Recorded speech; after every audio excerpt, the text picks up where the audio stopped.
Hello, friends and neighbors. Welcome to the Vox podcast with Bonnie Lewis, podcasting from Texas, and myself, Tim, podcasting from California. All right, so here we are, hanging out. Bonnie's out there in Texas, loving life, riding her Peloton bike. Boom. Which I still don't quite know what it means, but it's happening. I think it's the perfect introvert exercise from the description that Bonnie has given, as I'm an extreme introvert. So if I could exercise at home like that, I think that might be the best version. You know what? It's actually also a good form of exercise. It sounds terrible, but I'm kind of a germaphobe. So I don't want to go in the spin room with all those sweaty people. Yeah. And so here, it's just me and my own germs. Yeah. I can see that. I'll have to probably bring that up in therapy and see what she says about it. But that's okay. That's got to be kind of common, I think. I just had that conversation in my classroom yesterday because one of the classrooms I'm in is one of the oldest ones in the school, and the chairs are ancient. And it's just hard not to think about how many butts have been in that chair. It's so true. It is so true. That is what happens. Anyway, I mean, as far as like video game exercising, which for some reason that's how I correlate that, I still have my power pad to my original Nintendo. Oh yeah. Like the original, like, so you have like you do the world-class track meet on the big on the pad power pad. Yes. I remember that. Okay. Although we don't ever run on it, we just get on the ground and like hit it with our hands really fast. So you're like, that guy's flying. Okay. I don't think I've ever told you this. Speaking of video game exercising, my brother-in-law started a company and invented a product, and they have 2 gyms so far and a third one opening up in DC. So one in San Francisco, one in Boise where they live and the company is, and then one in DC. It's called Black Box VR, and it's a VR headset, and then you go in a room and you have like pulleys and stuff, but it is a video game. So you're doing all these movements and like scoring points. And that's smart. I did it because like when he was like in his test stages, so we're in town, so we went to go do it. I don't like video games. I don't like that kind of exercise where I had to do weights, and it was the most fun. And it went by in like 3 seconds. Yeah. And I was so sore, Tim. Like I consider myself like a lowbrow athlete. Okay. And like I can hold my own, like I'm not gonna die doing something, but I can't do a lot. Did that make sense? I'm sort of in the middle there. Anyways, and I was so sore that on the 3rd day, when I still could not walk without pain, I just like had to smash like 4 Advil. I was like, I can't do this. Hey, it's this really weird thing where we keep getting older. I know, it's so true. And I keep hitting these milestone birthdays, and then I'll hit. It's not the milestone birthday that throws me off as much as the one that's directly after it. Oh yeah. So like 30 was like, oh, this is really. I had a great 30th birthday, and it was an awesome party. But then all of a sudden I turned 31, and I was like, wait, what? Like I didn't think. You just don't ever plan on these. The next one, I know. But anyways, it's a cool concept because like VR. It's just crazy from the trackpad to the VR, like how far we've gone. It's kind of scary. Yes. But this is a good transition. Basically the plot for Terminator. There you go. This is a good transition because on today's show, we have Dr. Cynthia Shafer-Elliott, and she was amazing. I thought what she brought to the table was so cool. So she is a professor, but she's also an archaeologist. And you will hear in the episode coming up, but one of the things she discusses is on these big digs she goes on in Israel, and kind of does she do stuff like in very particular like biblical places? Is that correct? Yeah, they're all in Israel. Okay. Or not all, and that's where she's been digging recently. I can't remember what she said she had a bunch of different ones, but she talks about them in the interview. Yeah, she talks all about them, but it's just cool because one of the things she said is that she's like, we don't find these big things. We find all these small things. Yeah. And it's that tells us what a society was like. So it's just fascinating when you like that conversation sort of juxtaposes what we're just talking about how like technology expands and how really and truly, even from just those two things, like a Nintendo to like a black box VR Peloton bike situation, how different our society really is. The way we view bodies, the way we view exercise, the way we interact with each other, like all those different things. So anyways, I think everyone's going to really enjoy what Dr. Cynthia has to say. Yeah, here we go.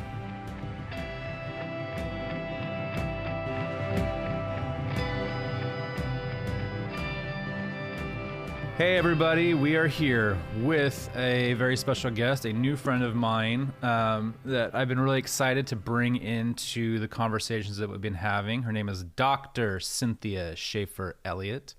She teaches at the very prestigious, really hard to teach at school, William Jessup University. Welcome, Cynthia, to the Vox podcast. Good morning. Welcome. Thanks for that introduction. Jim gave that intro because he also teaches with Cynthia. That's right. I feel like background is there. We both teach at the same college, but I feel like what we do is very different. I feel like you're playing Major League Baseball and I'm coaching T-ball. I'm sure. Oh, that is such a good analogy. Everyone's important at Jessup. That's right. We're just we're one big happy family. That's right. You know what? I think you and I had talked about the fact that we went to the same high school. What? Yes, I was just telling my colleague Mark about that this morning. Mark, and now your new friend, Mark. I'm making friends everywhere. You are making friends everywhere. You're likable, though. You are likable. So I think though, were you a freshman my senior year? I'm not, I was actually at a different high school my freshman year. Okay. I transferred over my sophomore year, and I think I was a year behind your sister. Okay. If I remember correctly. Because I was there. Yeah, I think I was probably gone by then. Damien and I, my brother-in-law, also your friend. I just didn't know I had so many friends. I think we were gone by then. But yeah. But then, looking at the thing, we went to the same college, too. Yeah, Andrea, my sister, was telling me about that too. When were you? We were both at Simpson in Reading. And I went very late to Simpson because I decided to be a youth pastor for a while after high school because people do that sometimes. You jumped right in. Yeah, when you're really close to the age of the kids that you're ministering to. Oh my God. With my broad theological knowledge I had at 20 or 21 or whatever it was. This is making me feel like this week, instead of headshots, we should do high school yearbook pics. We could. Maybe we can dig those out for the... Oh, dear. Mine's a doozy. I used to dress up like a... God, I can't believe my wife married me. I used to dress up like an old man to school. Oh, like what? I would wear like... Yeah, like really, on purpose? Like, yes. I tried very hard to be as different as I could from everybody else. I think I even shaved my head on the top like a bald, like I was bald, and just had hair around like I cannot. This is crown. a non-negotiable now. There has to be a picture. Yeah, you do. You need be, to share that. I always straighten my hair in my yearbook picture. My husband was like, "Who is that?" Because I have so much makeup. Like, right? So much makeup. And like glitter and like white eyeliner. I mean, it was white like eyeliner. Yeah, I know. And now I'm like, what's makeup? Like, I don't even. And so it was so trippy. I don't know. Cynthia, what would you say your claim to fame style choice in high school was? In high school. Oh gosh. I mean, it wasn't white eyeliner, obviously. No, it wasn't white eyeliner. Shocked. No, I just had long I think it's really common in high school for girls and some guys, and it still is today because I see my daughter and her friends with it, the really long one length, hair. Oh, I was so jealous. Yeah. The one length. Yeah. Yes. Because then when you put that up in a ponytail, I mean, that looked good. The bun. Cynthia. Yeah. That's when Yes. the messy bun really started. Yes. Yes. You know what? I'm not going to lie. I also did that in high school. Oh The my messy gosh, bun. Tim. There you go. Oh, those were troubled times. Anyway, They were. so Cynthia, we thought maybe we just start by just kind of introducing yourself. I saw after Simpson, you went to some colleges in some more fun areas like England. Can you just kind of give us a little introduction to Dr. Shafer-Elliott? Sure. Yeah.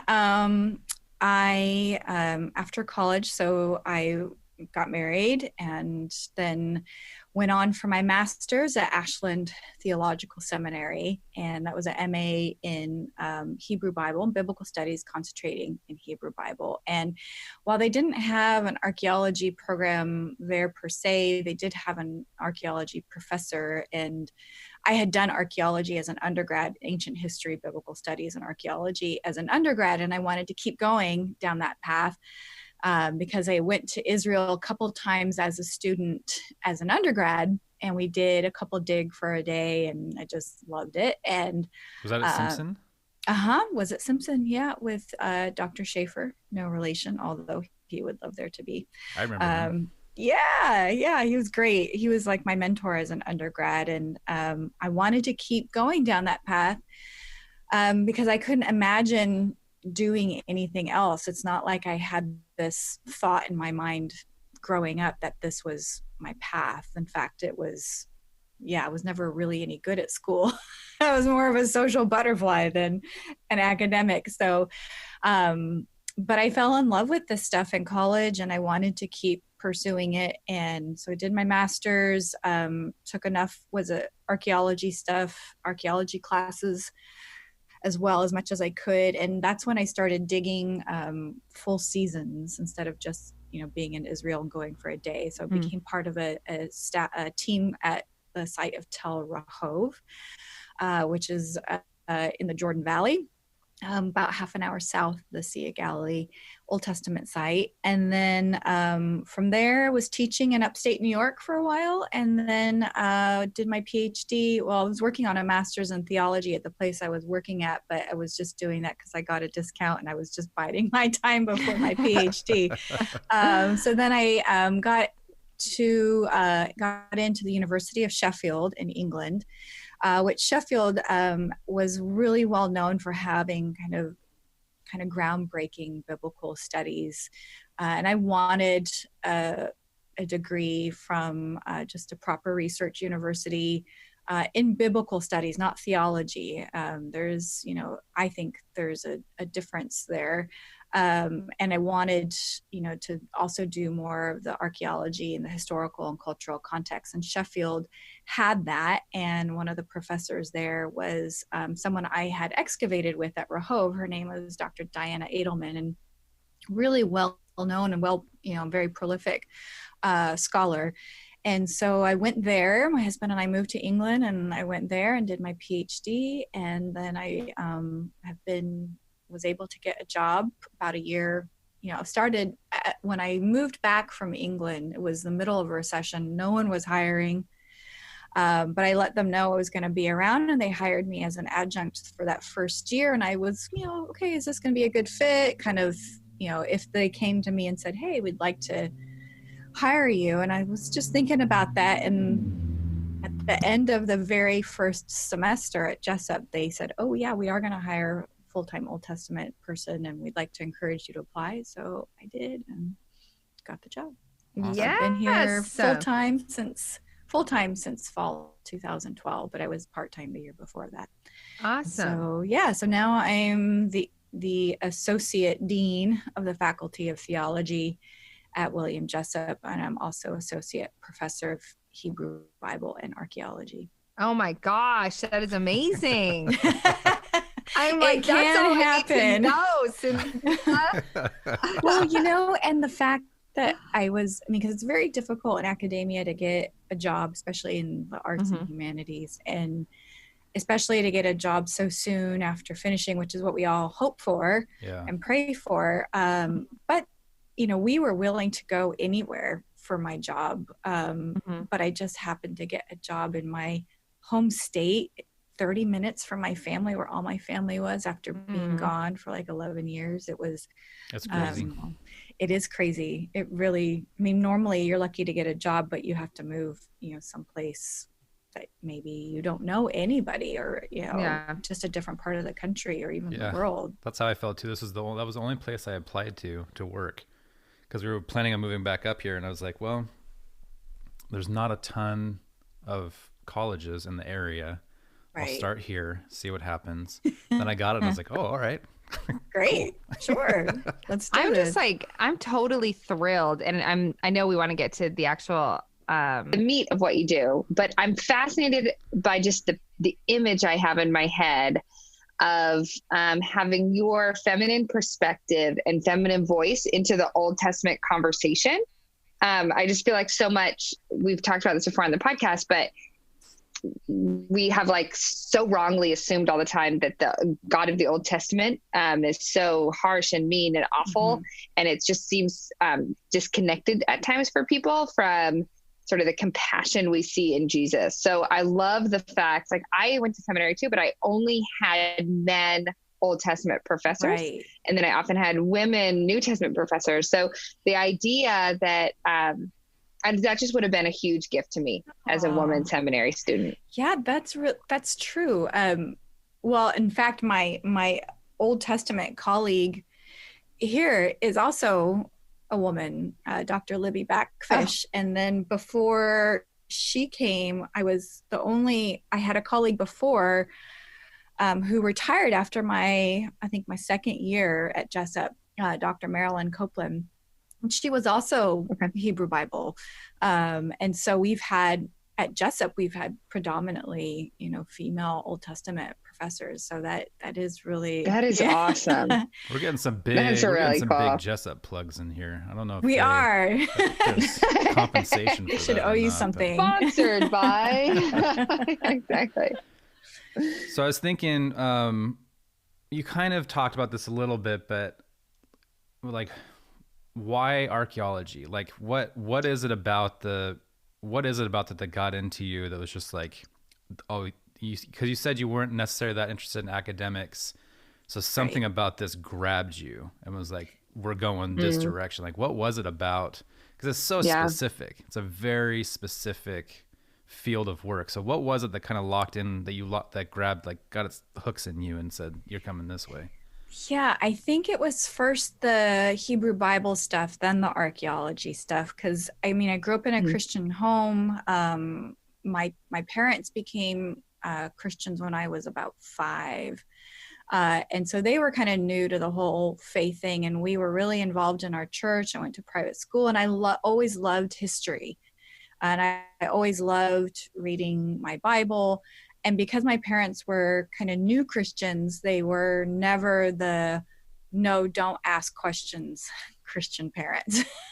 Oh, cool. So I didn't know that then, but looking back on it, I think that probably had a really big role in my curiosity, that it was never told to me, oh, you can't ask those type of questions, or don't ask questions at all. Or modeled, I guess it seems. Yeah, and they were a great model for me. So when I went away to college and I went to a private liberal arts school, and we had to take, your intro to Old Testament and New Testament stuff. And I remember my very first semester being in my Old Testament class and just having this, feeling of, wow, I love this and I want to keep studying it. And I know, a lot of stuff. If I wasn't I didn't think I knew it all, of course, but I was like, oh, I know some of this and I want to keep studying it. And so when I went to Israel for the first time as a undergrad for a class,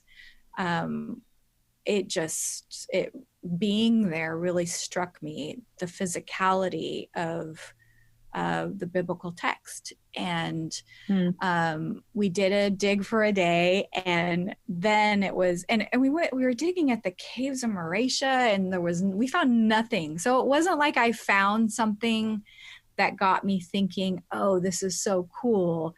In fact, you would have thought it would have done the opposite. Yeah, like, why are we out here doing this? We found, I think if I remember correctly, there were some, pigeon bones or something, but that was about it. But there was something about that first trip and being on that dig for the first time that resonated with me, where I thought, wow, this is the physicality of ancient history. This is the physicality of what the Bible attempts to reflect. And and being on a dig, like for me, I have a lot of archaeologist friends who are really interested in maybe ceramics, like the vessel, like a cooking pot. They're really interested in, how was that made, the clay, the fire, the temper, all this technical stuff. And I find that stuff interesting too. But for me, what really resonated with me is, what's the story behind the artifact? Who made it? When did they make it? How did they make it? Who used it? How did they use that? Let's say, stick with the cooking pot. What kind of meals were prepared in that? Who were they preparing it for? So really the stories behind, the archaeology is what has always fascinated me. So I just kept going. Just kept digging, you could say. I just kept digging. Yeah. All right. So I think really that most cool. of our audience, like I said, we haven't had anybody on that in your field that has kind of your angle on history and whatnot. So let's plant everybody in, like, I don't know if it's archaeology 101 or whatever, but like, what do you tell students? Like, how do you introduce this to the freshman, or to the, the kid that's coming in and is like, hey, I don't know, like, maybe I'm interested in this, maybe I'm not. I mean, I pitched this actually to one of my students the other day that didn't know we had an archaeology department. And I was like, oh, you didn't know? Well, we technically don't have an archaeology department. So I lied. But we have me, basically, where you can take archaeology classes. We've got a few. And you can concentrate in, archaeology of ancient Israel, basically. And that's through the Faculty of Theology. But what I do is I tell them that, the way I approach the biblical text is through a contextual perspective. I'm interested in the geographical context, the literary context, the historical context, and the cultural and social context. And archaeology really helps inform the cultural context, definitely. Yeah. And so the way I talk about archaeology, and I talk about, well, what does it mean to do archaeology in ancient Israel, in particular sites that are from the Iron Age, which is the predominant time period that the Old Testament reflects. And so, we talk about, what does that mean? How do you do it? But then I also try to show in class, especially in the intro, the surveyed course of the Old Testament that, I teach and everyone has to take here, is that it's when we're reading the biblical text and we are so separated from it by a vast amount of time and space. And especially the Old Testament, people read the Old Testament, or if they read it, most of them just avoid it. It is. And I kind of don't blame them, because it's so long and it's so complicated. It seems complicated. I would say it's more complex than anything, but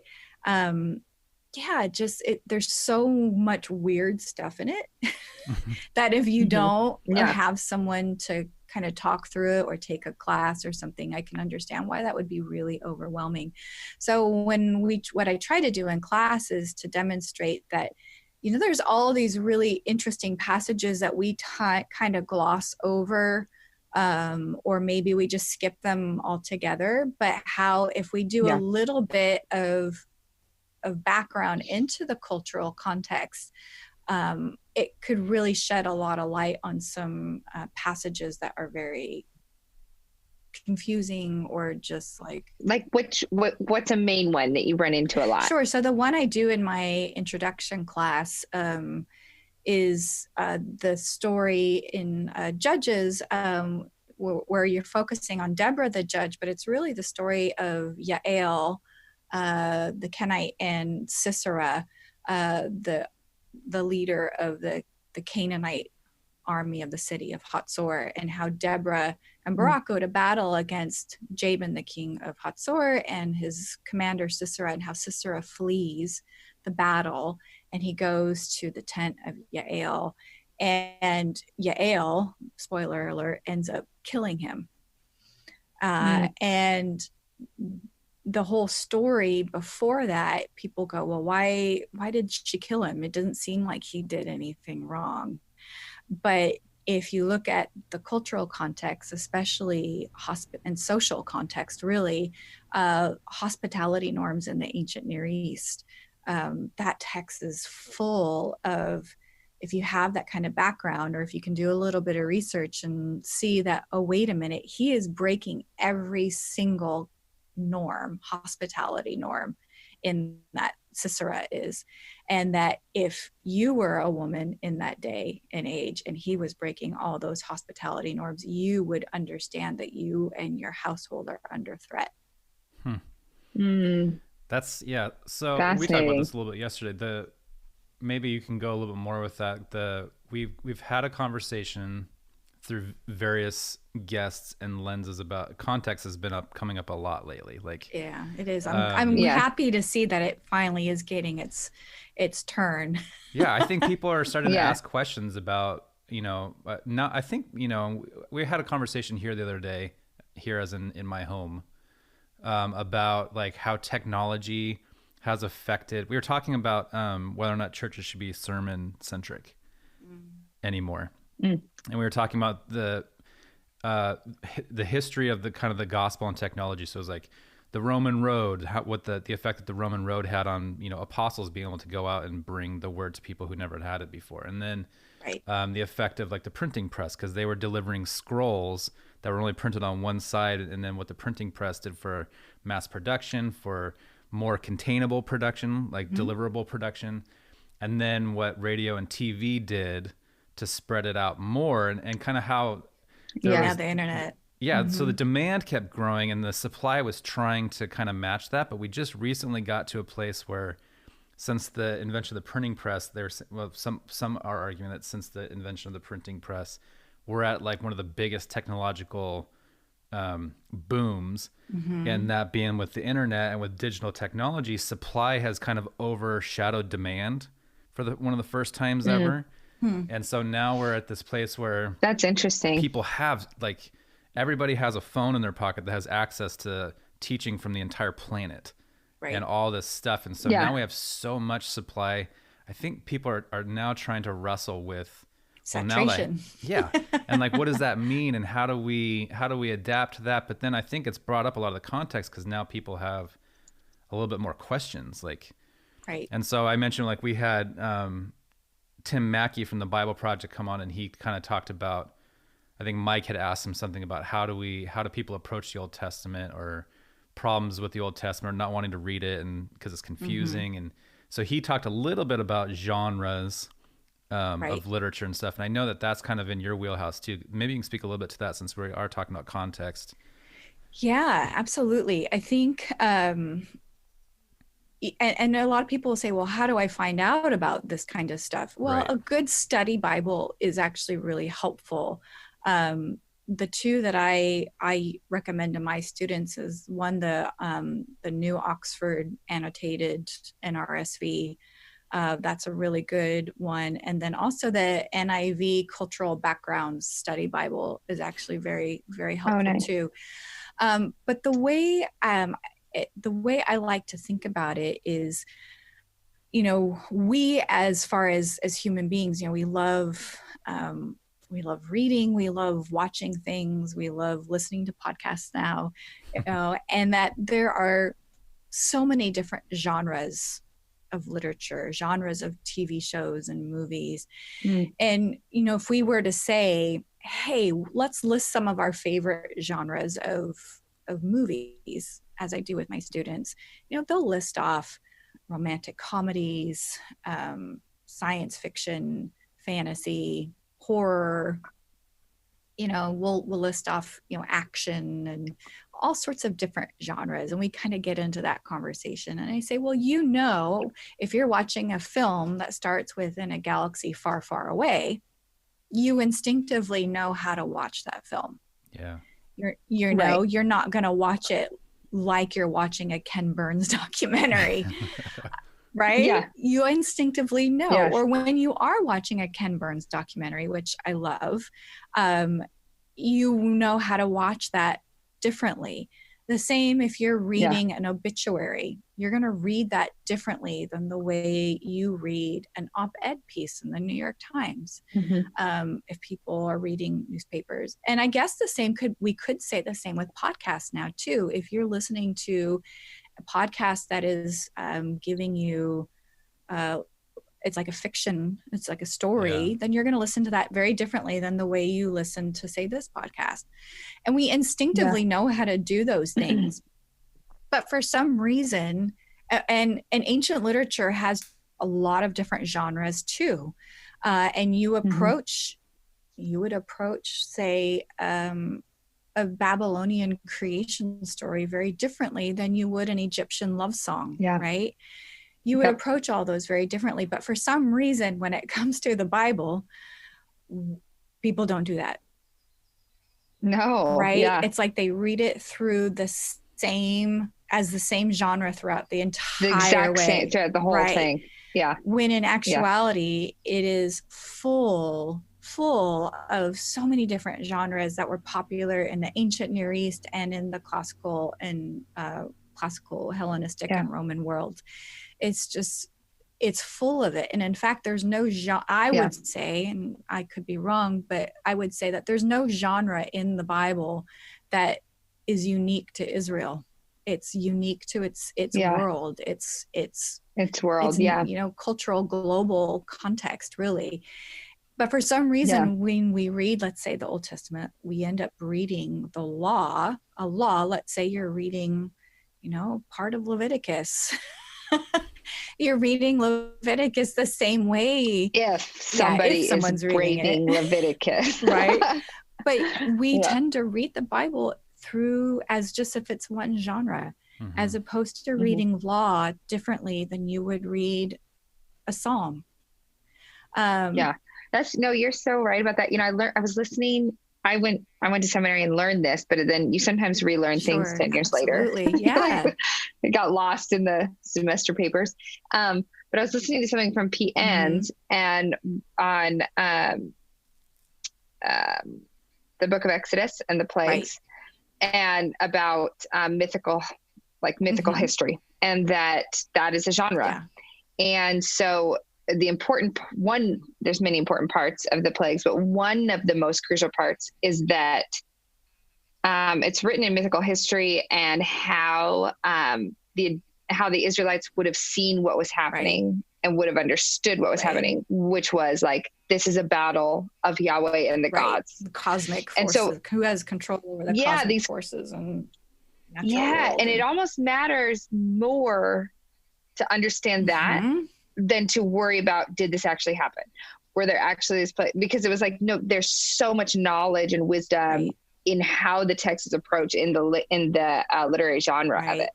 And one of the things, I think you're absolutely right, Bonnie. And one of the things that I tell my students to try to simplify things is your form or your genre. Your form helps determine function, right? So if you're wondering about a passage and you say, okay, well, what is its form?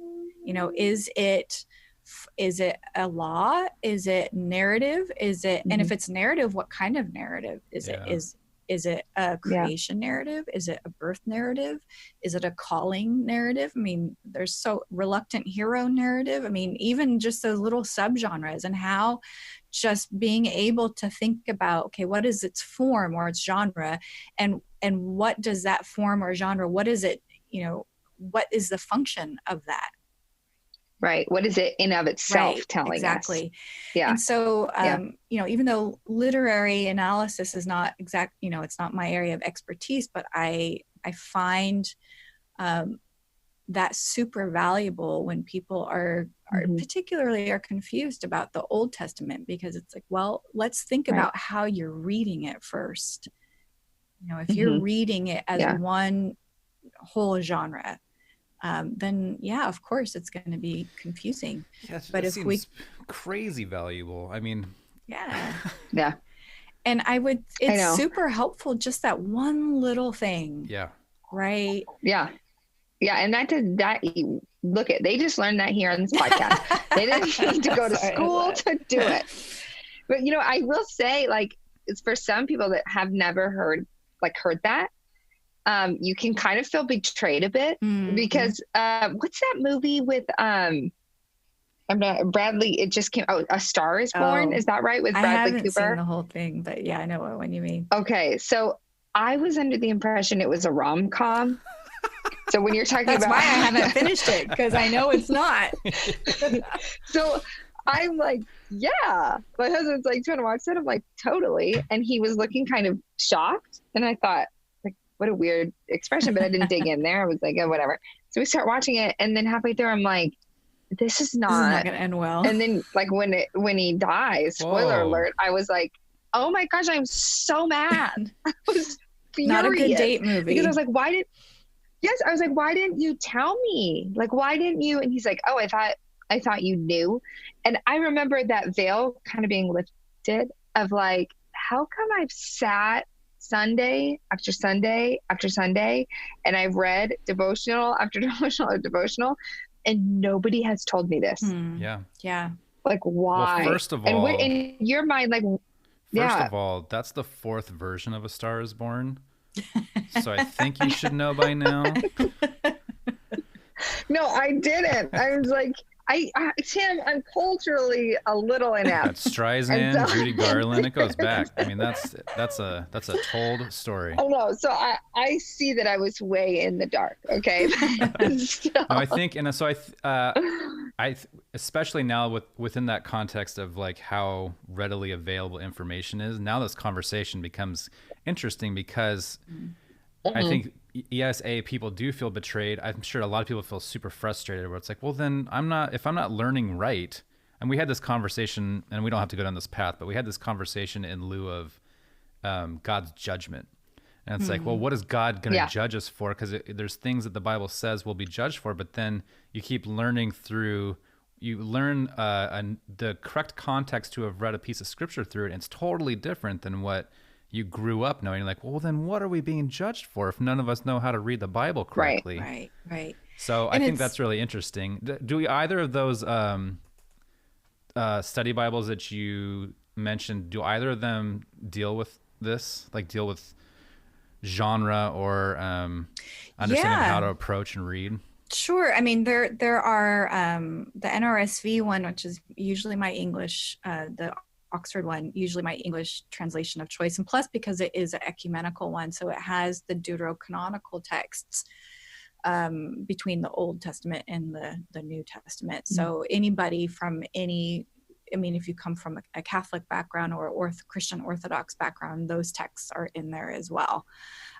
So that's really helpful, especially for those Protestants who maybe come from an evangelical background who are unfamiliar that there's even other books. Like 1st through 4th Maccabees and Tobit and Judith, and which are part of the canon for our Christian Orthodox and Catholic brothers and sisters.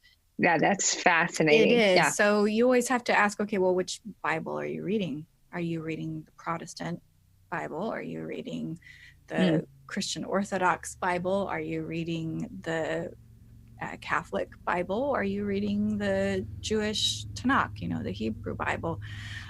So when we talk about like these Bibles, translation is important, but a good study Bible, especially one that is maybe not like that. What I like about the Oxford one is that it is more on the academic side, and so it's not going to shy away from having discussions of authorship and audience and okay, what are the possible dates? Are there, how is this passage structured? And there's some essays in the back of it that are also helpful. And the NIV cultural backgrounds ones too is also very good. And so while it may not get you into, okay, biblical exegesis. How do you read the biblical text? And that's a class that we teach here at Jessup. All of our students have to take, is how Jessup plug. Yeah, sorry, it's my world. I'm just kidding. I'm totally kidding. But you're trying to teach people how to read the Bible. Yeah.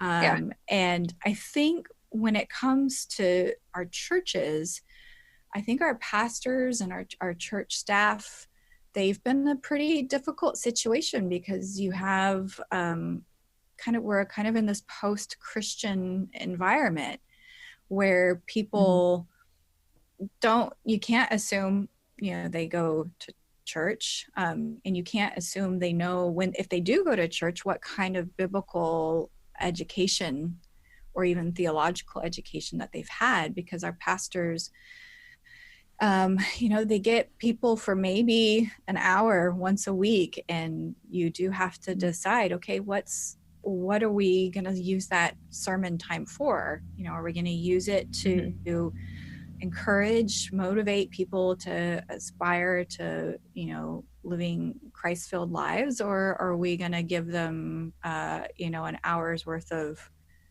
and then Paul went here, and then Paul went there. Yeah. No, I totally get it. I just think and I guess it depends too how you're wired. Right. Like for me, it makes a huge difference. Right. But I don't know that that's true. I don't know that's true for everybody. But a question is something I rub up against, and people ask me like, "Oh, what book did you read to learn that?" And I give them the book, and then I'm like, "Did you read that?" Later, like follow up, did you read that book? And they're like, it was so boring. What? And I'm like, that's true. Yeah. What is a way, or like favorite resources or topics, or like how can people sort of learn in this in a more engaging way that like spark something within them? Yeah. And I think that's where podcasts are really becoming quite helpful. So you mentioned Pete Enns' book earlier. And his podcast with Jared Bias, The Bible for Normal People, which I'm sure a lot of your listeners are already familiar with. They do a really good job at trying to take what biblical scholarship and theological scholarship, what they're doing, and making it accessible to a wider audience. And you've got different scholars and just authors who are also doing that. So like, again, Pete and Jared are doing different books now too, but you've got scholars like N.T. Wright. You have the late author, Rachel Held Evans, who were really doing some good work and making what scholars do available to a wider audience and making it more palatable. And that's one of the things the scholarly community is not so great at doing, is making what we do accessible to a wider audience. I do think public scholarship is really important, and not just writing for our fellow academic nerds, but writing for our other nerds who are out there.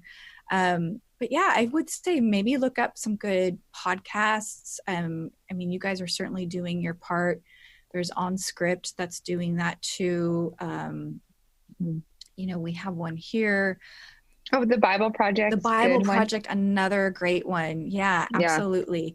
So there's a lot of really good ones out there that are making what, instead of reading something, maybe listening to an interview with a scholar, or like the Bible Project doing what they're doing and breaking things down into a pretty creative way. Yeah. Those videos. Yeah. Agreed. Well, and I think, tell us, okay, let's go back to archaeology. Tell us what you do on a dig. Like, I'm totally naive. What do you find? What are you looking for? We're not looking for the Ark of the Covenant. We're not looking for Noah's Ark. Are you looking for Noah's Ark? I want to know if you're like, are we going to find, like, what is, I think that is like, it is what people think. You know what I mean? Like, yeah. It's so funny because, isn't that how we view faith, right? Like, we're all looking for these big signs, these big movements, these big things. And it's like, no, it's in the small things. It's in the pots. It's in the mundane. It's in that we find the most meaning and value. Right. So anyways, I think I just jumped ahead. No, you're good, because that's one of the things I talk and write about too is, the monumental versus the mundane. That's actually the language I use. And where we're so hyper focused on the monumental, the fantastic. And if we truly want to understand ancient Israel and Judah better, we really need to shift our attention from the monumental, like the temples and palaces and priests and kings and prophets, to your everyday life. And your everyday life is going to be very, it's not going to be, super, fantastic, or just, I think it is, but it's also going to be, well, this is how these people lived. So on the digs, we get up very early because we dig in 4 weeks, usually in the summertime, because most of the people who are on staff on a dig are professors, and most of our volunteers are students. And anyone can volunteer on an excavation. Most of the time you can go for a week, maybe 2 weeks, but most of the digs are 4 weeks long.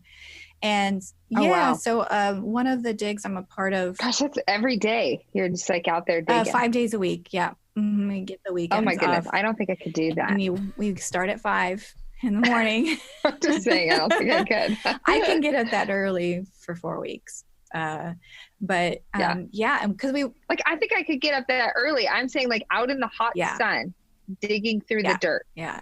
And it's, Cynthia, like, seriously, every time you tell me something else you're doing, I just want to be like, she is such a badass. I cannot handle it.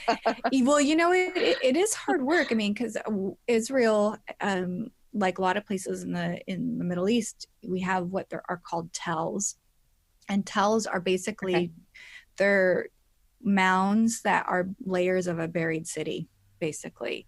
And wow. And so most of archaeology in ancient Israel is focused on these tells, which is, again, kind of monumental. I mean, these are fortified cities. This is not where most of your average Israelites and Judahites would have lived. Most of them would have lived in rural villages and farmsteads, and quite a few lived in these cities. So we do get a good glimpse of daily life in there. But it just depends on what your site is, what their research questions are, what time period they're focused on, what questions they're trying to answer. So, of course, the ones I'm a part of are focused on Old Testament time periods, primarily the Iron Age. My site, so I work at 2 sites right now. One site, we are in the process of processing all of our excavation data to publish, and that's called Tel Halif, and that's down south in the southern part of Israel. And it's what we are focusing on there is household archaeology. And so there's this row of houses that were built up against the city wall that we've been excavating. And these are from the 8th century BCE. So basically the time of, if you know your biblical timeline at all, this would be the time of King Hezekiah of Judah and Isaiah the prophet. And so we're excavating these houses and finding out what life was like, and how they lived, probably in community together. And it's great to. And that's fascinating. It is quite fascinating. And then this town, like many in Judah, were destroyed by the Neo-Assyrians in 701 BCE. So we have some very clear what we call stratigraphy because of that destruction. It's so interesting. I'm very visually minded. So me too. When you talk about this, I think about it like Wes Anderson films. And you know how he'll do the kind of the real kind of vertical frame. Yes. And so like in Fantastic Mr. Fox, when they're digging down, and you kind of see them digging past all these little artifacts when they're digging their foxholes. And so that's how I'm picturing it. Not as fast as George Clooney is digging. I imagine it's much slower and you're moving much more dirt. But this idea of literally living, like digging through. So you guys are like really slow time travelers. Exactly. And you're digging through these kind of layers of history. And so you're digging for your era, which is maybe a little lower, but you're going to, I imagine, plow through some other area. Plow is a terrible word. You're going to uncover a few other eras. And what do you do with those? Like, you can't just go around them. Right. I mean, no, you're even though, like, my time period, let's say I'm focusing on Iron Age 2B, which is the 8th century part of that. you're still going through time periods because you're basically starting from the top of the tell and you're going backwards. Like you're digging down, you're going back in time, basically. So you're going from the most recent to the earliest. And you don't know what's down there. I mean, you have an idea if you dug elsewhere on the site, but if you're opening up a new area and you go, okay, well, I don't know what I'm going to find. So you have to treat all time periods equally. Right. So we document everything. That's why archaeology takes so long.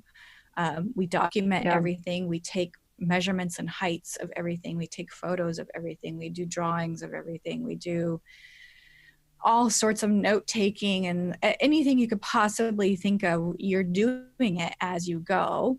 When I do get to the time period I'm interested in, I can say, okay, this is where I'm going to hang tight for a bit.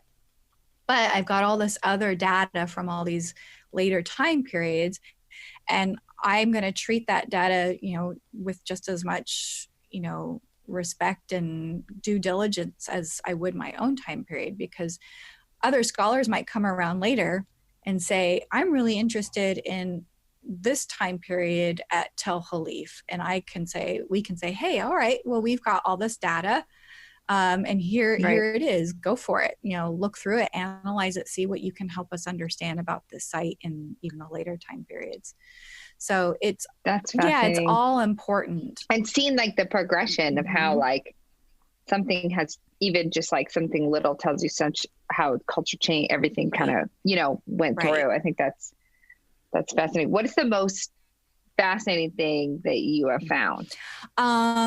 I'm sorry, I just had somebody walk by because our offices have windows that open into the hallway. I thought you were signaling to me. I'm like, sorry. Don't ask me that. I haven't found anything fascinating. I was like, I'm sorry. You're good. I'm in my office and people are always walking by, even though I have a sign on the door that says "Do not disturb," just for this. So, sorry, my apologies. You can edit that part out.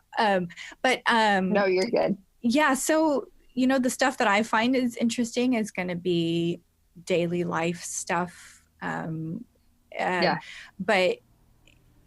I mean, it's if you find something pretty special, that of course is always really cool. My very first dig, though, full-time dig as a master's student at Tel Rahov, my friend and I did find, it was in a couple pieces, but it's what the director of the excavation calls a model shrine, where it would have been something that people would have used for worship in their homes.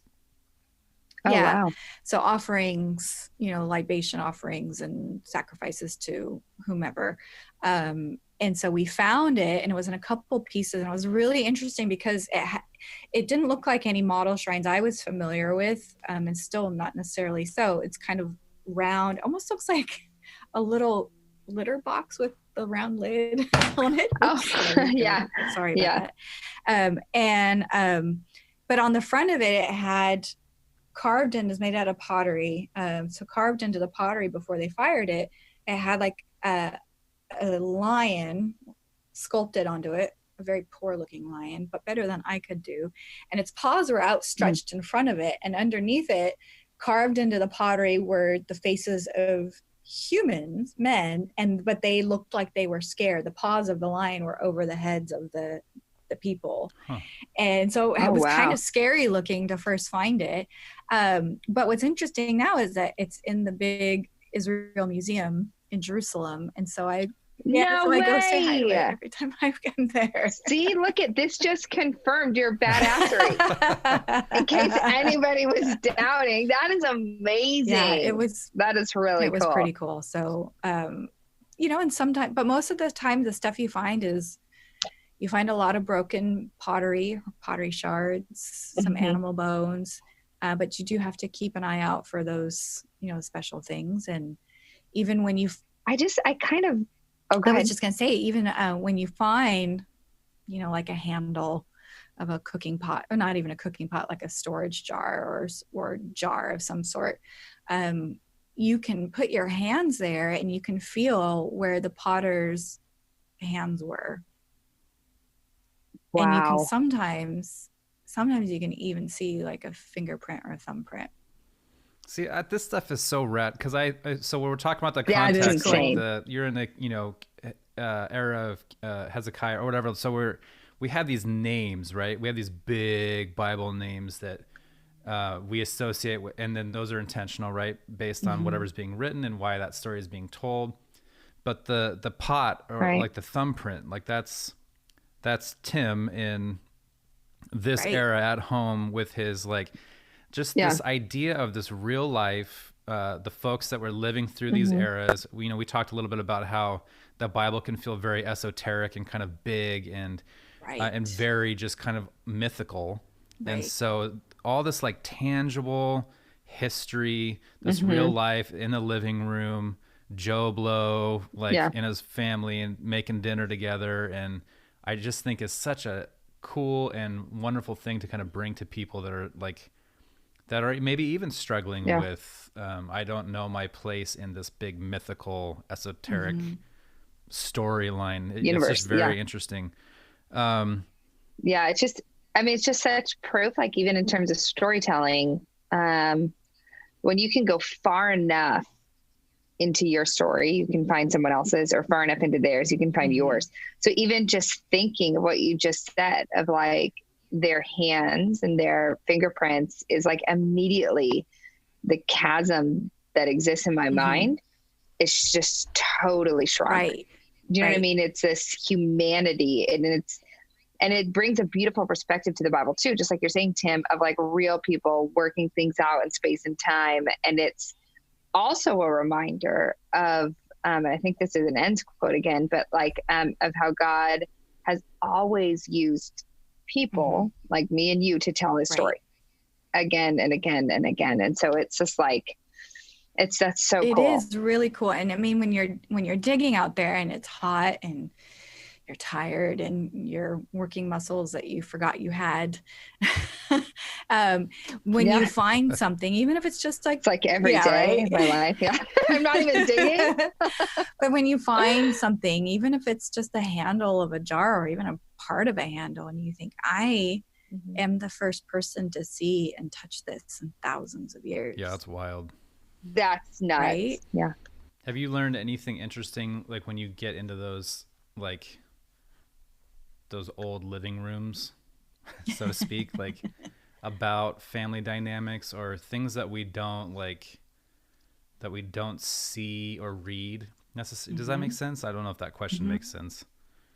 Right. So some of the areas that I work in, so, cultural and social context is the thing I'm mostly interested in, but predominantly like daily life, households and family, and what the roles of men and women and adult children and children were. What did they cook? How did they prepare the food and all that type of stuff, feasting and hospitality. So when we're excavating these houses, they have a pretty similar floor plan. From Iron Age, they have a pretty similar floor plan. And one of the things that we can use to help us in our studies, because the archaeology, that just gives us the material, and then we have to kind of look at that data, look at texts, and look at other things like, I don't know if you've ever heard of ethnography or ethnoarchaeology. So ethnography is within anthropology is when you are observing societies and trying to learn. You're like a fly on the wall, right? And it's like when you're people watching at the mall or the airport, and you're just watching them and you're trying to catch little glimpses of their life just by observing them. And so ethnography does that, where cultural anthropologists or ethnographers will go to a society, and sometimes they'll ask questions and sometimes they'll just observe. And so what we do is we have people who go and observe modern day, current day traditional societies in the ancient Near East, and kind of say, okay, how do they do things? And from what we can learn from archaeology and from historical texts, does it seem like Israel could have done it this way too? And then the other aspect is ethnoarchaeology, where you're watching a current, like traditional society. Let's say you're watching Bedouin women. How do they make bread? Yeah. right? Mm. And you go, okay, this is how they make bread. How could this help us understand maybe how their ancient ancestors baked bread? Are these traditional methods? Right. And of course, nothing is static, but it is very helpful. So one of the things that I find really helpful when I use archaeology, when I use the biblical text and other ancient Near Eastern texts, when I use ethnoarchaeology and ethnography, is that your household, your two people in charge of your household are your patriarch and your matriarch, right? Mm-hmm. So when people talk about and this is when you and I were talking, Tim, yesterday about things that, bother us when people ask questions about. One of the I asked things. her what topics we should avoid. Like, what are you tired of being asked? One of the things that always rings alarm bells in my own mind is when people use the phrase biblical worldview. Because when I think of biblical worldview, as somebody who studies the biblical world and the biblical worldviews, I think of something very different than what most people today think of. They're trying to think of, traditional, conservative, like family value type things. How do I do this right? Right. And they apply, they think that, well, the right way is told in the Bible. Right. Right. They give us, it should be like this, this, this, and this. Well, that's again kind of learning to read the Bible, better would help. Like how to read it, right? Helpful there. But when people say, a biblical view of, household norms, and I'm talking Old Testament here, that household archaeology and looking at these other texts and looking at the biblical texts and what social customs were,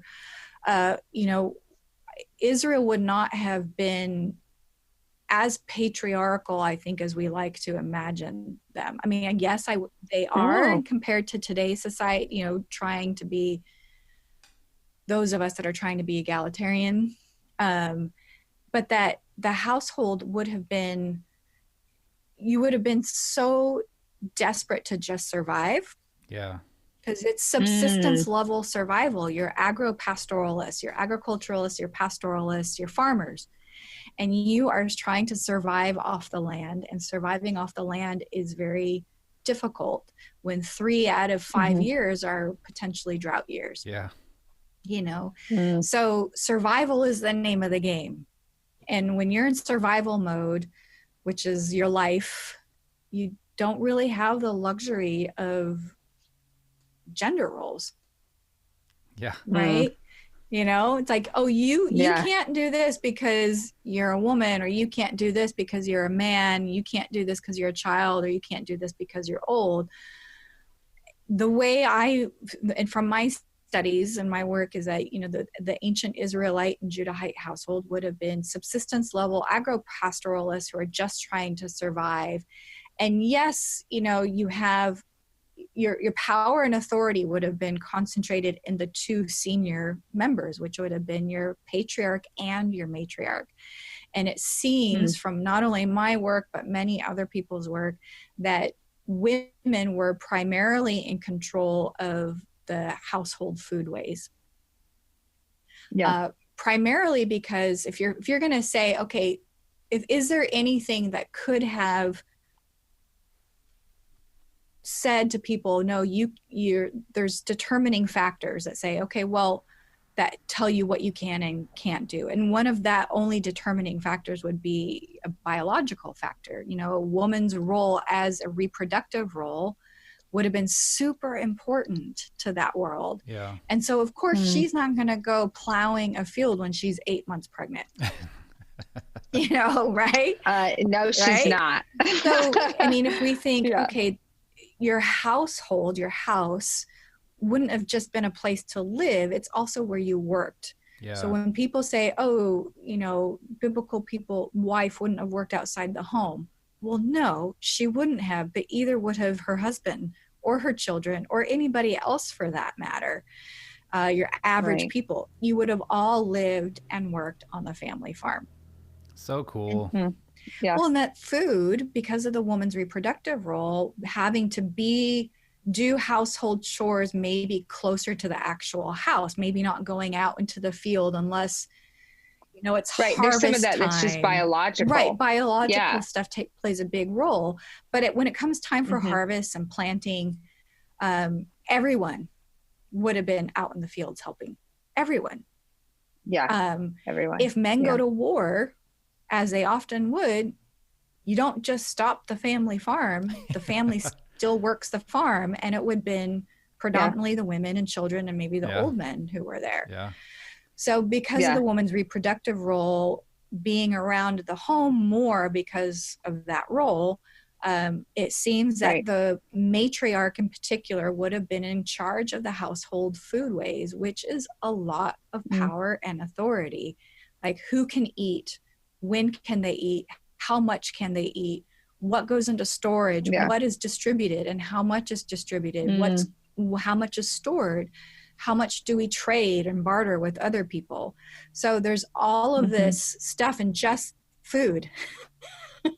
All this social implications for just for how people prepared food and what they did with their harvests and stuff. So, well, again, it's just back to the macro versus micro, and how we view the things. That's really good. I'm going to be thinking about that for a while. That's really good.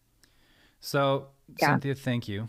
First of all, I think this is such a cool conversation. I kind of imagine you guys like when on a movie or something, and like when Sherlock walks into a thing and you watch him, he like back plays the crime, and only he can see it. And I was like, I kind of see you like you guys dig down there and you get in that living room, and then you look at it and you're just scanning it and you're like playing this whole like history back in your mind of kind of everything. That it's just a very cool. It's a fun. Like I said, I'm very visual, so I don't have a choice but to play it that way. I was picturing that too, but Nancy drew. Yes. So I want to make sure that people that those Bibles, it was the NIV. Can you just say those again? NIV Cultural Background Study Bible, and then the New Oxford Annotated Study Bible, which is an NRSV. Those are the two English. And if you want to study under Cynthia, if you didn't hear it, William Jessup University out here in California. Cynthia, thank you so much. Yeah, you're very welcome. Cynthia. This is awesome. My privilege. This has been so cool.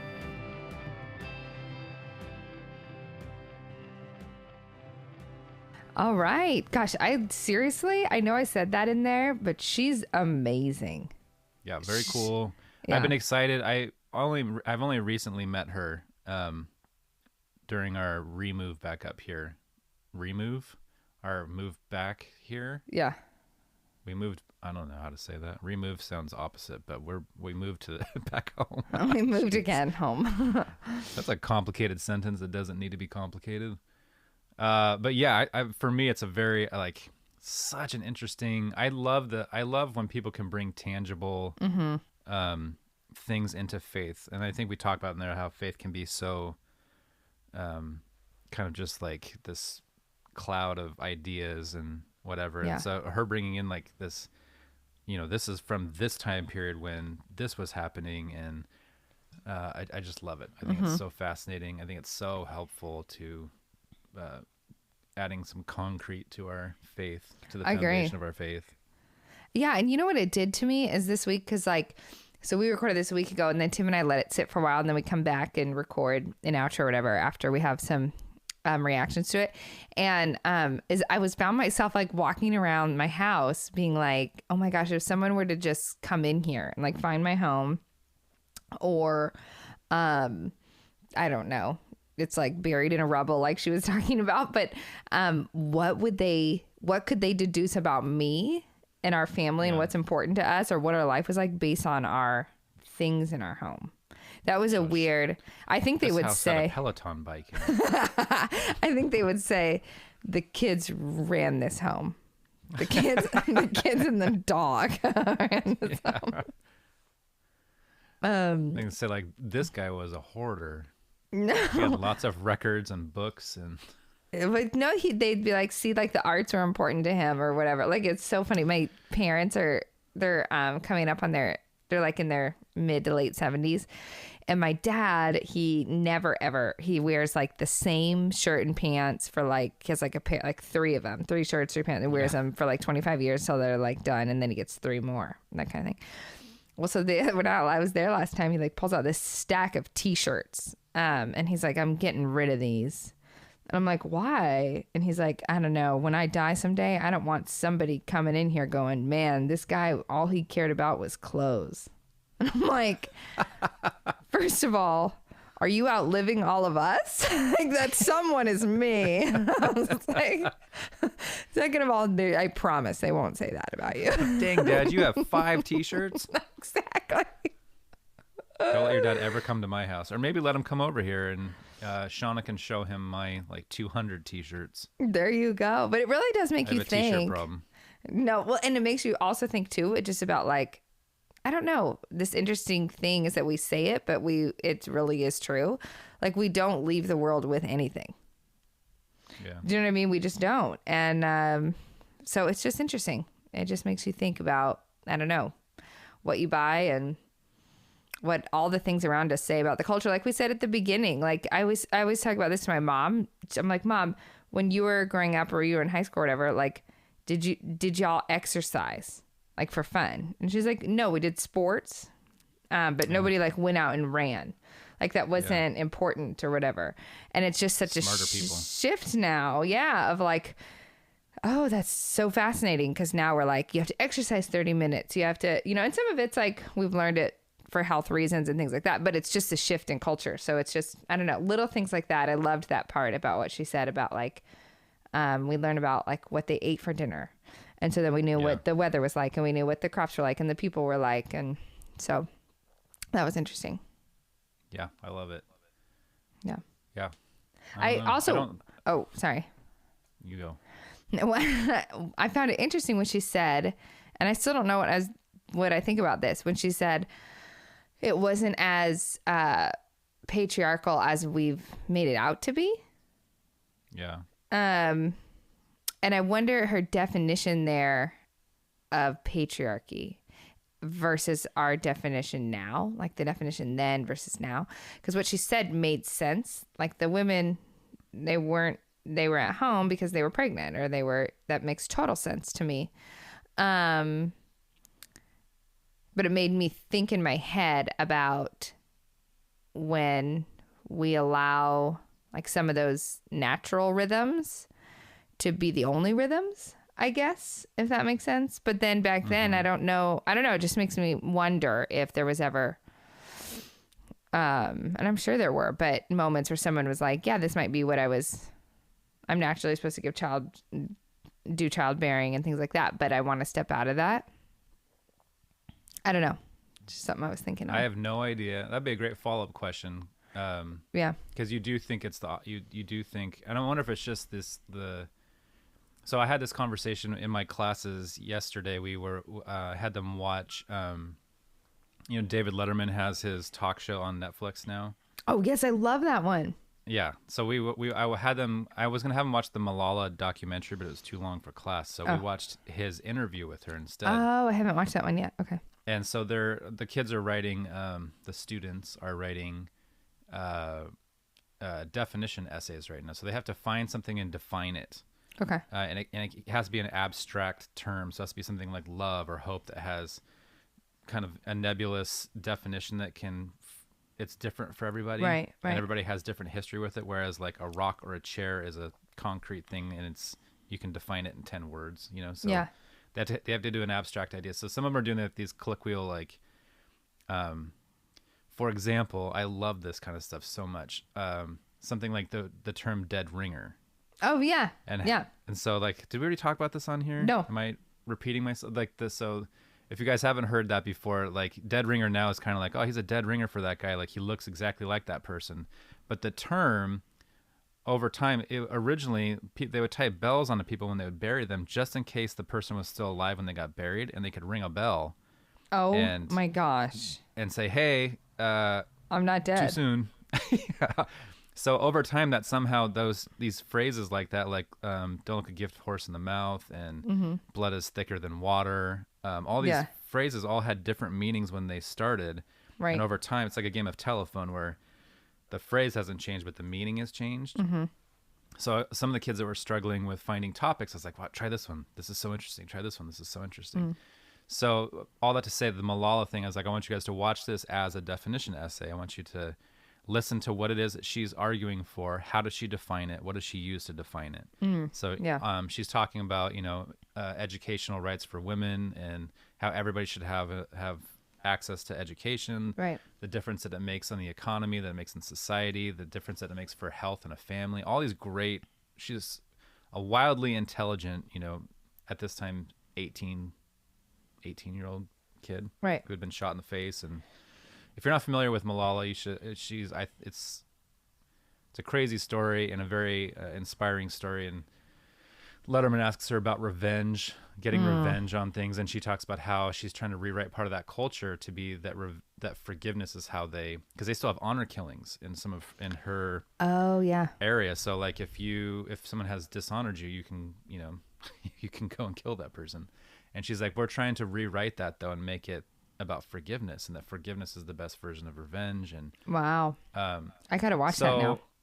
Yeah, it's a fascinating interview. David Letterman, I love him anyway, so it's an easy thing for me to latch onto. I didn't realize this. Is this? She's in the second season, yeah? I watched the first season, but I haven't watched She's the in second. the first season. Oh, she is? I think she comes after Obama. It's like Obama and her and George Clooney and Tina Fey. I think are like the first Jay-Z of the first season. But I must have anyway, just all missed that that to one. say that she, she got shot in the face because as a 15-year-old, she was already campaigning and championing educational rights for women in her area, and how women had been denied education for so long. She was outspoken about all that kind of stuff. And then the Taliban came into their area and said, hey, no more. Women are no longer allowed to be educated, and they're not allowed to be in the marketplace, and these different things. And she kept talking about it as a kid. And her dad kept telling her, like, just don't say Taliban. Don't say Taliban. Don't say Taliban. You can talk about education, just don't say Taliban. And she kept getting up there and just being like, Taliban. Like, we have to give it a name. We're giving it a name. Like, it's a 15-year-old. And so they walked on the bus, and they shot her in the face, and she survived. And it's inspired this huge thing. But that idea of this patriarchy in that sense is like this idea that women, like a lot of that still is still so prevalent. Yeah. And we're over here, and so we're trying to have a discussion with students in class about, America is unique in some ways where you get to go to college and kind of decide what you want to do. And we talked about this, the vocation, the theology vocation stuff with Sky, where a lot of people, if your dad's a cobbler, you're most likely going to become a cobbler, right. And your son is going to be a cobbler. And if you're a woman, you're not going to do much. You don't get to do much of anything. You'll be in the home taking care of things. And so it's an interesting, like, I wonder, all that was a very long version to say, like when you think about World War II and when men went to war, and, you can see it in fun versions like A League of Their Own, how the women took over the professional baseball. Yeah. And all of a sudden it became women playing baseball as women that were working the munitions lines. Women came and kind of took over all this stuff in America because the men were gone. And it's just like these silent heroes that kind of like, they're already holding things together behind the scenes. Yeah. And then all the men disappear for a little while, and they kind of swoop in and make sure that, like, America keeps running. Yeah. In the meantime. And then the men come home and they just kind of go back to their places. It's fascinating. It's really interesting. So I wonder if a lot of it's like that, where the women are holding together. That was a very long way to come back around to this, but I love that. I love that picture of the women kind of holding down the fort almost. Yeah, and keeping things alive and keeping things going. And when Malala, one of the things that she's arguing for is that women getting education helps the economy, it helps society, helps these different things. But one of the things that she said is it also helps the health of the family. The more educated a mother is, the healthier her kids can be. And I was like, I've never that version of that. Like the economy makes sense. These other things make sense, but I never had heard it even. And she just said it as like a throwaway, right? Like a third point thing. But So I don't know. I think it's really interesting, and I think kind of digging into that kind of stuff. And we've had we've been having a long conversation about context, which I think is just one of the most important conversations to be having. Yep. And learning through all these different scholars about this is how this should be read. And Cynthia talks a little about the genres of the Bible, which I loved that. Yeah. So fascinating. Yeah, it was cool. She did a great job. I'd love to have her on again. She was awesome. Yeah, I feel like I just talked a lot. I said that like I didn't know who was in charge of having people on. like when I said that, it dawned on me like, oh, you could just email her. I kind of like the idea that you and I are just sitting here, and then we turn on the computer, and we don't know who the guest is, and the person just pops up and we're like, "Hey, who are you? All right, let's have a conversation. What are we talking about?" Whatever. And I do feel that way sometimes, anyway. I know. Oh, it's so good. Well, we hope you guys enjoyed it, and that it sparked something in you. And also, look at Jessup. that was in there. So it was perfect. That's good. That's rich. Oh, dang. Until next time. Until next week. Thank you so much for listening, you guys. We'll see you soon. Bye.